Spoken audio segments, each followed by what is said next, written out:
Hello students, आइए आज की क्लास स्टार्ट करते हैं। कल की क्लास में हम लोग ने क्या पढ़ा था? भाषा और लिपि, बोली और व्याकरण। इसके बारे में मैंने कल भाग 1 में आपको बता दिया था कि भाषा क्या है। भाषा की परिभाषा, भाषा के 2 प्रकार हैं, मौखिक भाषा, लिखित भाषा।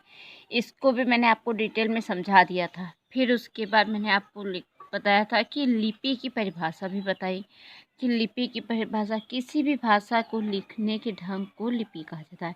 फिर ये भाषा और लिपि, भाषा अंग्रेजी का रोमन, हिंदी संस्कृत का Devanagari, Urdu Farsi, Punjabi Gurmukhi, Bangla Nepali Devanagari, German Roman, French Roman.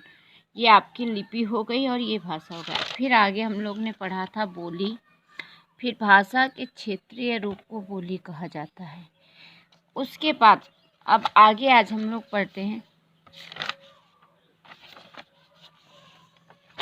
फिर मैंने आपको बताया था मानक भाषा के बारे में, उपभाषा और राजभाषा के बारे में मैंने आपको समझाया था। ठीक है, उपभाषा क्या है और राजभाषा क्या है। फिर आज हम पढ़ेंगे मातृभाषा।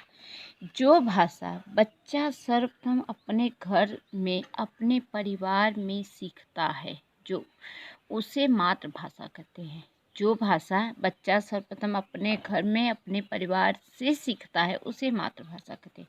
बच्चा भाषा का पहला पाठ अपनी माँ से सीखता है। जो भाषा माँ बोलती है, वही भाषा बच्चा उससे सीखता है। यदि माँ पंजाबी बोलती है तो बच्चा पंजाबी सीखेगा, पंजाबी ही उसकी मातृभाषा होगी। इसी प्रकार अलग अलग प्रांतों में रहने वाले लोग की मातृभाषा भी अलग अलग हो सकती है, परंतु मानक भाषा एक ही होता है।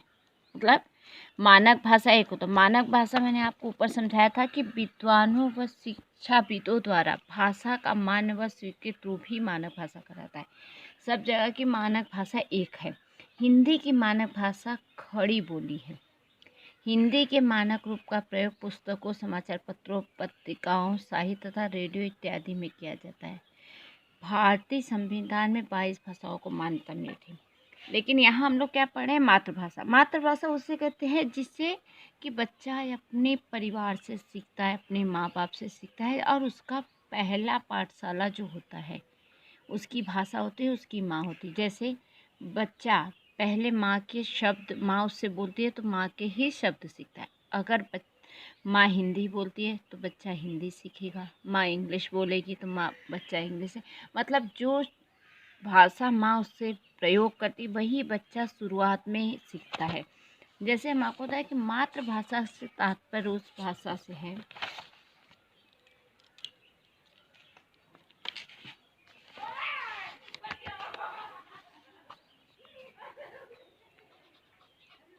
मातृभाषा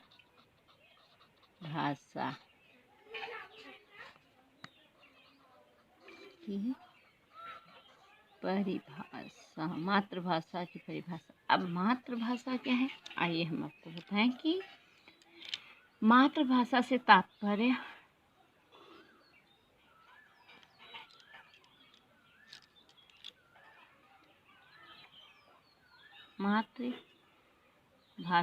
मातृभाषा से तात्पर्य उस भाषा से है जिसमें बच्चा शैशवावस्था। मातृभाषा से तात्पर्य उस भाषा से है जिसमें बच्चा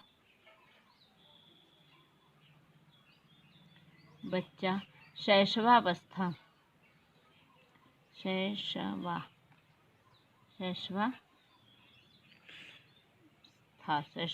अब आप समझेंगे कि शैशवावस्था क्या है।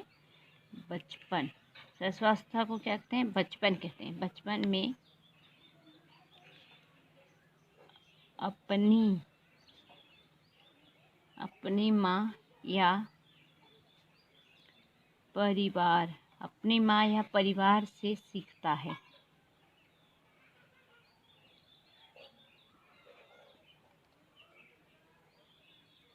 सीखता है और परिवार के सदस्यों की भाषा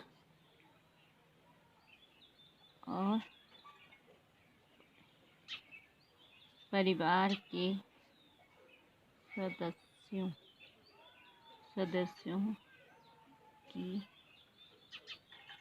परिवार के सदस्यों की भाषा अपनाता है। भाषा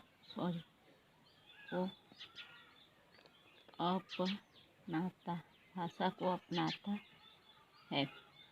सबसे पहले उसी भाषा का प्रयोग करता है जो सबसे पहले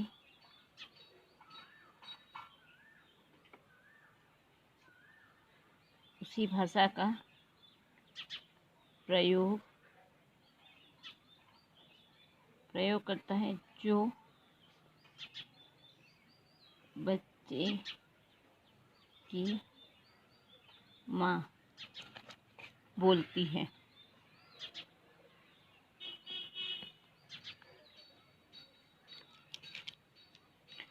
उस भाषा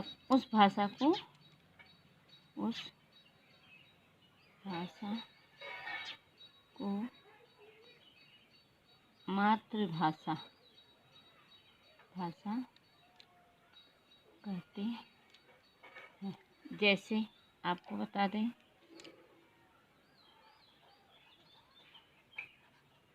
जैसे यदि परिवार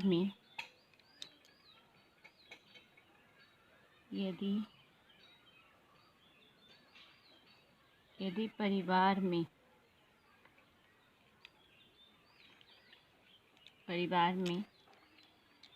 पंजाबी बोली जाती है,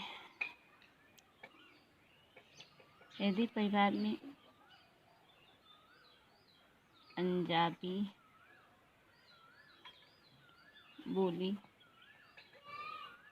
जाती है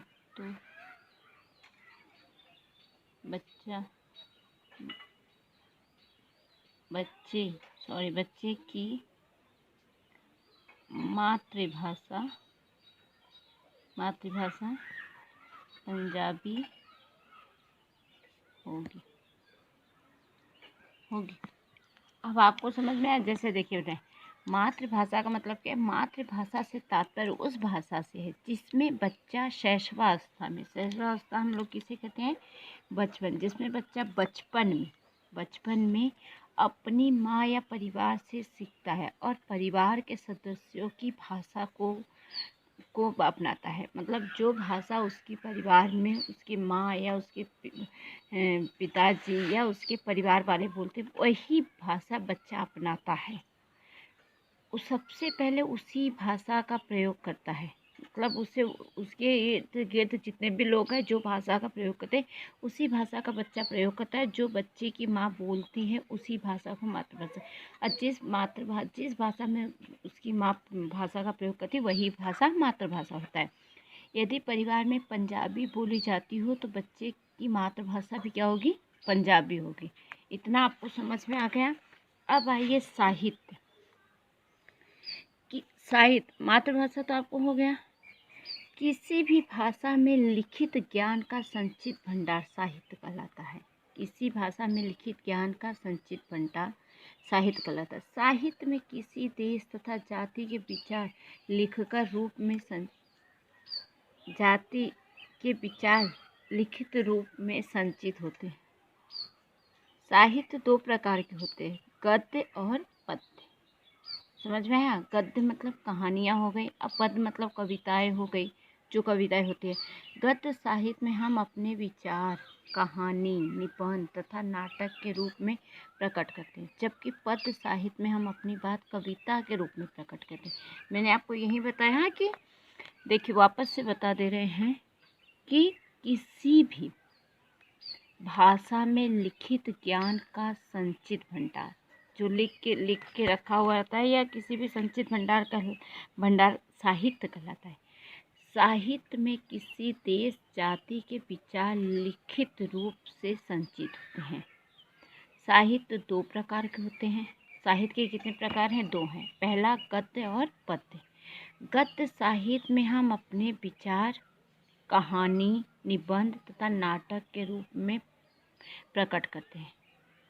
पद्य साहित्य में हम अपनी बात कविता के रूप में प्रकट करते हैं। जैसे महादेवी के संस्मरण,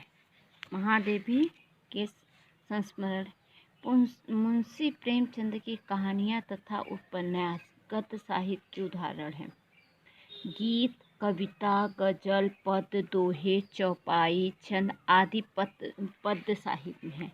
समझ में आया कि गद्य और पद्य क्या है? गद्य के द्वारा हम लोग क्या करते हैं, गद्य साहित्य में जो कविता होती है, जो निबंध होता है, ये हमारा गद्य है। और पद्य में हम लोग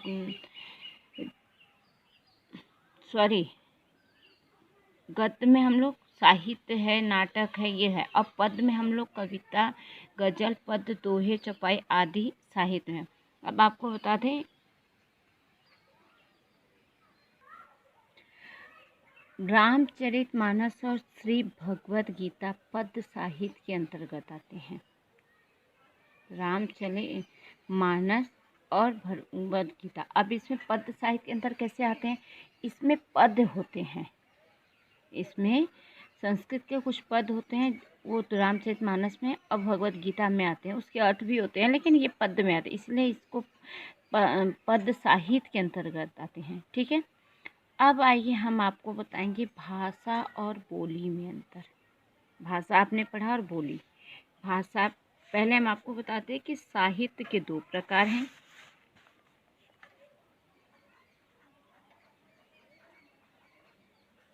साहित्य के दो प्रकार है।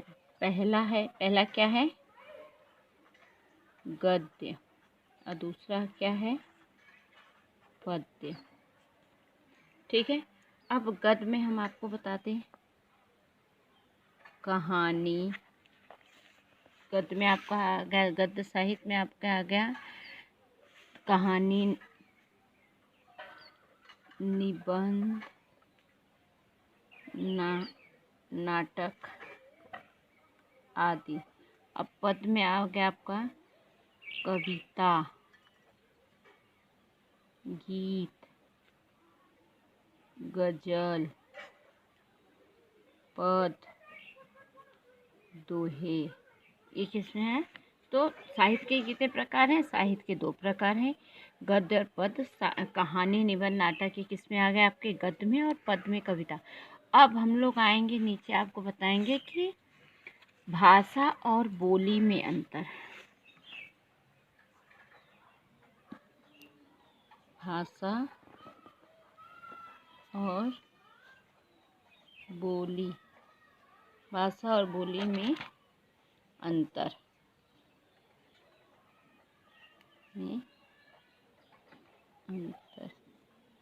भाषा और बोली में अब अंतर बताएंगे। यहाँ हम लोग लिख लेंगे बोली। एक मिनट,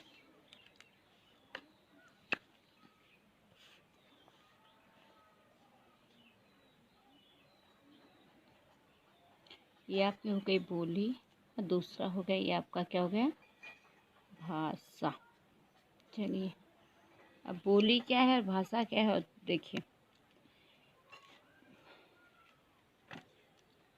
पहला है आपका बोली। बोली एक सीमित क्षेत्र में बोली जाती है। बोली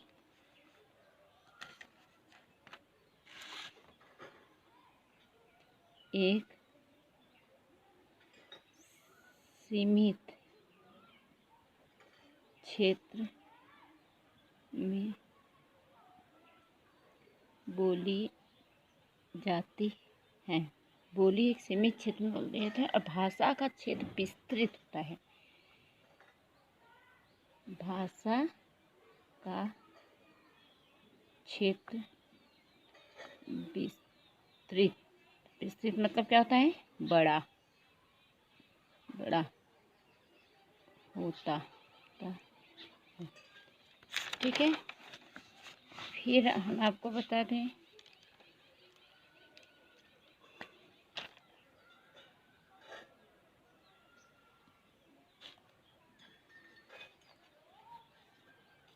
दूसरा है आपका, बोली किसी एक ही भाषा का अंग है। बोली किसी एक ही भाषा का अंग है। एक ही भाषाएं अलग अलग होती हैं, पर भाषाएं अलग अलग होती है। ठीक है। फिर है, बोली व्याकरण सम्मत नहीं होती। बोली व्याकरण सम्मत नहीं होती, पर भाषा में व्याकरण के नियमों का पूरा ध्यान दिया जाता है। भाषा में व्याकरण के नियमों का पूरा ध्यान दिया जाता है। फिर बोली को साधारण बोलचाल की भाषा कह सकते हैं।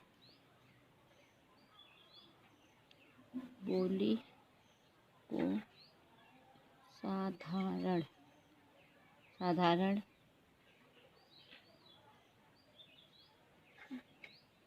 बोलचाल की भाषा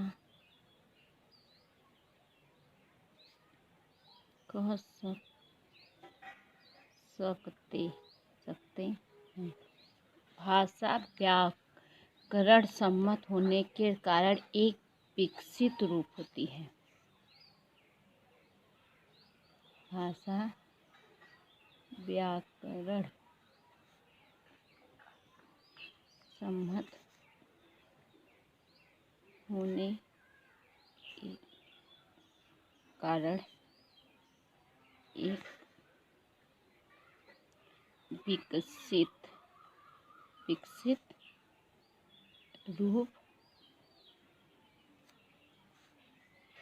एक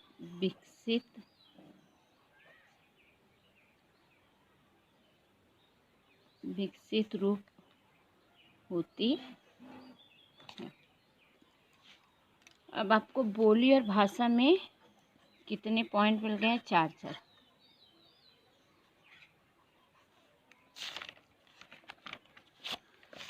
आइए देखें, भाषा और बोली में अंतर। दोनों में क्या अंतर है?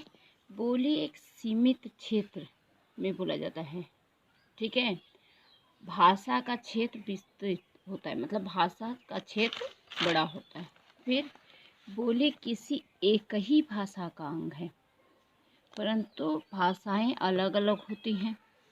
बोली व्याकरण सम्मत नहीं होती, पर भाषा में व्याकरण के नियमों का पूरा ध्यान दिया जाता है। बोली को साधारण बोलचाल की भाषा कह सकते हैं। भाषा व्याकरण सम्मत होने के कारण एक रूप होती है। ओके, अब हम लोग पढ़ेंगे व्याकरण के बारे में। किसके बारे में? व्याकरण।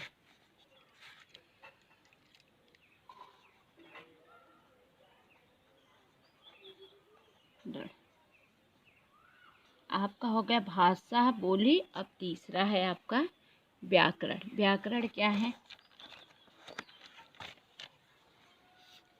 व्याकरण भाषा का वह शास्त्र जो हमें किसी भाषा को शुद्ध रूप से बोलना तथा लिखना सिखाता है। भाषा के कुछ नियम होते हैं। व्याकरण के अंतर्गत हम भाषा को उन नियमों को सीखते हैं। व्याकरण के 3 अंग होते हैं: वर्ण विचार, शब्द विचार, वाक्य विचार। ठीक है। भाषा किसे कहते हैं? भाषा वह शास्त्र होता है जो हमें, व्याकरण वह शास्त्र है जो हमें किसी भाषा को शुद्ध रूप से बोलना तथा लिखना सिखाता है। ठीक है। व्याकरण क्या है? व्याकरण वह शास्त्र है जो हमें किसी भाषा को शुद्ध रूप से बोलना तथा लिखना सिखाता है। भाषा के कुछ नियम होते हैं। व्याकरण के अंतर्गत हम भाषा के उन नियमों को सीखते हैं। भाषा को शुद्ध रूप से बोलना, पढ़ना, लिखना व्याकरण के माध्यम से ही सीखा जाता है। भाषा जो होता है उसे शुद्ध रूप से बोलना, पढ़ना, लिखना हम किसके द्वारा सीखते हैं? भाषा के द्वारा सीखते हैं। भाषा के माध्यम से सीखा जाता है। व्याकरण से ही भाषा के शुद्ध व अशुद्ध रूप का ज्ञान होता है। जैसे किसी ने कहा कि नेहा, आइए हम आपको वैसे बता दे रहे हैं, नहीं आइए एग्जाम्पल में मैं आपको समझा दे रही हूँ, उसके बाद बताएं। किसी ने कहा कि नेहा का अचार खराब हो गया। अचार का मतलब अर्थ होता है आम या नींबू का अचार, पर नहीं, यहाँ आचार नहीं, यहाँ आचरण है। तो ये हमारे भाषा के शुद्ध और अशुद्ध बोलने के तरीके हैं। जैसे कि यहाँ आचार का उच्चारण गलत किया गया, जबकि आचार का अर्थ हुआ आचार नहीं हुआ, यहाँ आचरण या व्यवहार है। कहने का आशय था कि नेहा का आचरण खराब हो गया। भाषा की इस अशुद्धियाँ का ज्ञान व्याकरण के द्वारा स्पष्ट शुद्ध होता है। ठीक है।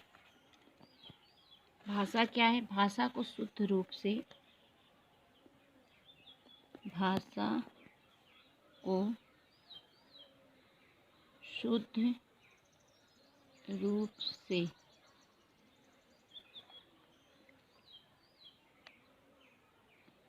पढ़ना, बोलना व लिखना व्याकरण के माध्यम से ही सीखा जाता है। व्याकरण के माध्यम से ही सीखा जाता है। व्याकरण से ही भाषा के शुद्ध और अशुद्ध रूप का ज्ञान होता है। व्याकरण से ही भाषा के शुद्ध व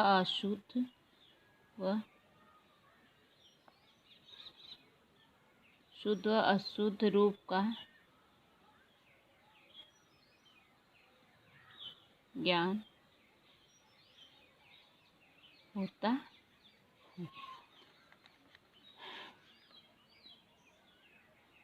चलिए अब हम आपको बताते हैं कि भाषा के कितने अंग हैं। भाषा के 3 अंग हैं। भाषा के कितने अंग हैं? व्याकरण के 3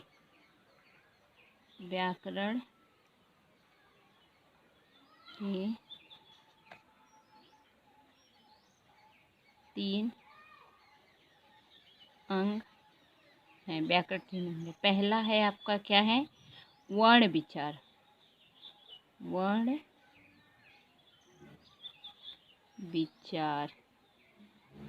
दूसरा है आपका शब्द विचार।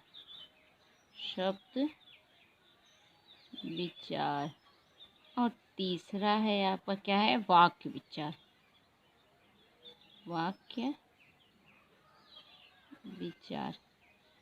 व्याकरण के कितने अंग हुए? व्याकरण के 3 अंग हुए। पहला है आपका वर्ण विचार, शब्द विचार और वाक्य विचार। अब आइए हम आपको बता दें कि वर्ण विचार क्या है। पहला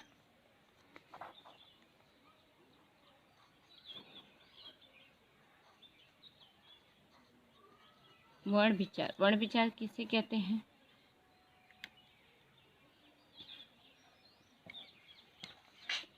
इसमें वर्णों, अक्षरों के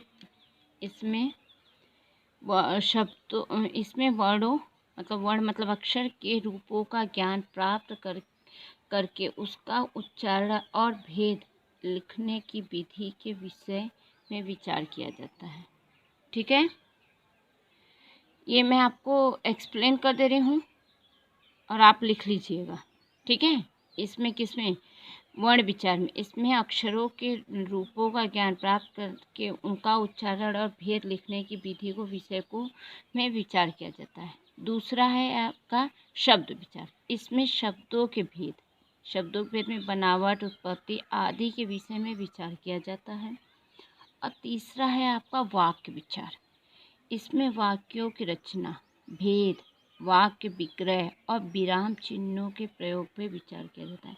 मतलब आपके व्याकरण के 3 अंग हैं। कौन कौन से? वर्ण विचार, शब्द विचार और वाक्य विचार।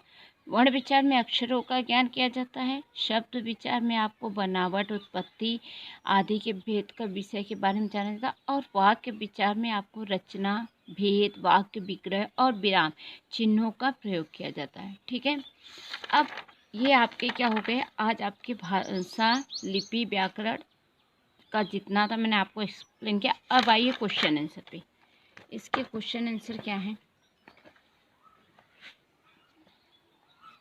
आपको हम बता दें कि क्वेश्चन आंसर में हम आपको देखिए क्वेश्चन है, इसका मैं शॉर्टकट आपको भेजूंगी कि दिए गए प्रश्नों के उत्तर लिखें। भाषा किसे कहते हैं, उनके कितने प्रकार हैं, नाम लिखें। ठीक है। तो भाषा किसे कहते हैं? अपने मन के भावों को भाषा वह माध्यम है जिसके द्वारा मनुष्य बोलकर, लिखकर व पढ़कर अपने भाव विचार दूसरों तक पहुंचाता है तथा दूसरों के भाव विचार को ग्रहण करता है, उसे भाषा कहते हैं। ठीक है। भाषा क्या है आपको समझ में आ गया। अब ये आपका पहला आंसर है, आंसर फर्स्ट। इसमें भाषा के 2 प्रकार, पहला है मौखिक और दूसरा है लिखित। हो गया। दूसरा प्रश्न है आपका, व्याकरण किसे कहा जाता है, व्याकरण के अंगों के नाम लिखो। तो मैंने अभी आपको बताया कि व्याकरण किसे कहा जाता है। भाषा को शुद्ध रूप से पढ़ना, बोलना व लिखना व्याकरण के माध्यम से ही सीखा जाता है। व्याकरण से ही भाषा के शुद्ध व अशुद्ध रूप का ज्ञान होता है। ठीक है। अब इनके अंगों के नाम, तो इनके कितने अंग हैं? 3, वर्ण विचार, शब्द विचार और वाक्य विचार। ये आपका हो गया आंसर 2। अब थर्ड है आपका, बोली की परिभाषा लिखिए। बोली की परिभाषा मैंने आपको बता दी है। बोली की परिभाषा मैं आपको बता रही हूँ, 1 मिनट। भाषा के क्षेत्रीय रूप को बोली कहा जाता है। ठीक है, ये भी है। और दूसरा है आपका, किसी क्षेत्र विशेष में प्रयोग किए जाने वाली भाषा को बोली कहा जाता है। ये आपका थर्ड है, आंसर थर्ड। लिपि किसे कहा जाता है? अब यहाँ ये आपको लिपि का हो गया कि लिपि किसे कहा जाता है। किसी भी भाषा के लिखने के ढंग को लिपि कहा जाता है। जैसे अब परिभाषा में आप एक जरूर लिखेंगे, किसी भी भाषा के लिखने के ढंग को लिपि कहते हैं। इसमें इनकी भाषा और लिपि 2-4 डाल देंगे कि भाषा और लिपि। मैं आपको साथ में आंसर बताते जा रही हूँ और आप उससे लिखेंगे फिर लिपि। और एक क्वेश्चन आपका और मैं लिख दे रही हूँ कि भाषा और बोली में अंतर। तो भाषा और बोली में अंतर ये मैंने आपको बताया था। तो भाषा और बोली में अंतर हो गया। चलिए अब यहाँ आइए, रिक्त स्थानों की पूर्ति कीजिए। रिक्त स्थानों की पूर्ति में जो भाषा बोलकर प्रकट की जाती है उसे क्या कहते हैं? मौखिक। उसे मौखिक भाषा कहते हैं। भाषा की क्षेत्रीय रूप क्या कहलाता है?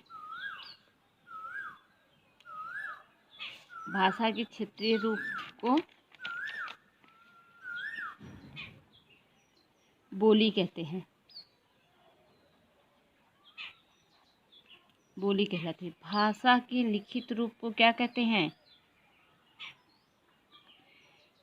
रुकिए, हमें भाषा को शुद्ध का ज्ञान कराता है। जो भाषा लिखकर प्रकट किया जाता है, भाषा के लिखित रूप को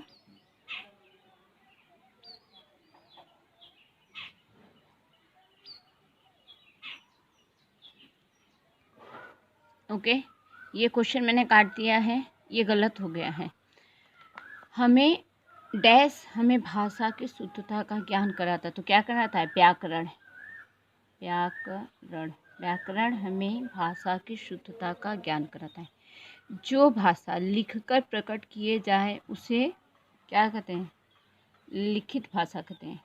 लिखित भाषा कहते हैं। हिंदी भाषा की लिपि क्या है? हिंदी भाषा की लिपि देवनागरी है। कितने हो गए? अब आपको तो है, ये आपको आपकी कॉपी में लिखनी है। हाँ, आज मैंने आपको करा दिया था क्या? मातृभाषा की परिभाषा, फिर साहित्य के 2 प्रकार हैं, गद्य और पद्य, कहानी, निबंध, नाटक आदि, पद्य, कविता, गीत, गज़ल। भाषा और बोली में अंतर भी हो गया। फिर व्याकरण, फिर व्याकरण के कितने अंग हैं? व्याकरण के 3 अंग हैं, वर्ण विचार, शब्द विचार और वाक्य विचार। ये भी हो गए आपके, इससे हो गए। अब उसके बाद मैंने क्वेश्चन दिया, जो उसका आंसर मैंने बता दिया है। इस क्वेश्चन को आप इसका आंसर आप कॉपी में लिखेंगे, फिर ये आप ये पूरा लिखेंगे, ठीक है। और इसके बाद आपकी आज की क्लास ख़त्म हो गई। क्या आज की आपकी क्लास जो थी कौन सी थी? भाषा, लिपि और व्याकरण। ये आपकी क्लास ख़त्म हो गई है। अब आगे हम दूसरी क्लास है, जो भी आपको समझ में नहीं आएगा उससे आप अपनी कॉपी में ग्रुप पे भेजेंगे। जो भी क्वेश्चन या आंसर समझ में नहीं आएगा उसे आप ग्रुप में भेजेंगे, ठीक है। ओके, तो चलिए अब आप दूसरे चैप्टर हम स्टार्ट करेंगे। चलो ओके बच्चों, अब आप अपनी रफ कॉपी बना रफ फेयर में लिखेंगे और रफ में जो क्वेश्चन आएगा वो लिख के मुझे भेजेंगे, ठीक है। ओके।